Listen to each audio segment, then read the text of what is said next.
سیم برالا بوینا مترسی لسر جیانا بشک جه هاولاتین گرکن جدا جدا لباجره دهوگه.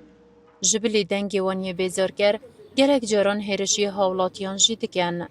تایبتی جی خوندکارن بچیک لدمی هاتنو چونا قطاب خانت کن. دام تشنا مدرسة أفصادي مرة تنفجب ما نخوشة هنا ما هيرشت كنا ما تشتغطرشان بله والله گرک مترسی سر جانا مکرین و گرک ساز جیل وره مشانه و گرک جی تنوره و راستی جی طلبه نشب چنا مالش برسا يعني جالك صيد برالو التاخي كيفلا يتزيد بون نمونه که زندی بری چندگی حوالا که من نزدیکی سجنازر که سين برالو روهيلوي همو باش اخو خلاص كري يعني هذا كارثاته جورا قال في حالي ما بكن ام نشين نا زورو قدمه نا دكان نا بجيك نا بيرامير نا بيراجن كاس نشد تليخو بيدو بچه سوي شارعي سروکی رک خراوا کردستان بو پرستنا مافین آجالی بجیتن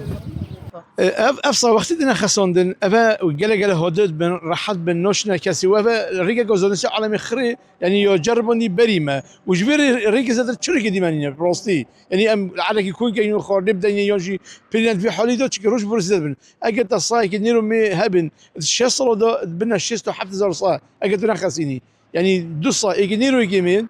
6 سال دا بنا 6 تا 7000 سال پروژه شلتر سیم برالا لدروی باجری هاتیه درست گرن. بله تانو کنک هتیه کاری. قایمقام قضا دهو کجی لدور وی بابتی حساب و وار گوتی. نکند قناغا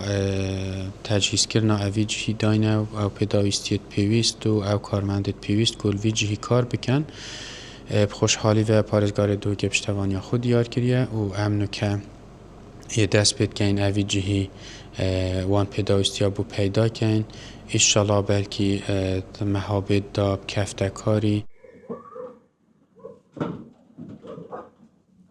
لدیف آماره که لدفرک خراوا کردستان جبو پرستنا مافن آجالی دنها دانیزی که 25,000 سیم برالا دناوا کولانو تا خیم پارزگه ها دهو که دهنه اوجی روش بو روش مطرسیه که زیدتر لسر جیانا زاروکام تایبتی جی قطابیان زیدت کتن. پیمان برواری وار میدیا دهوک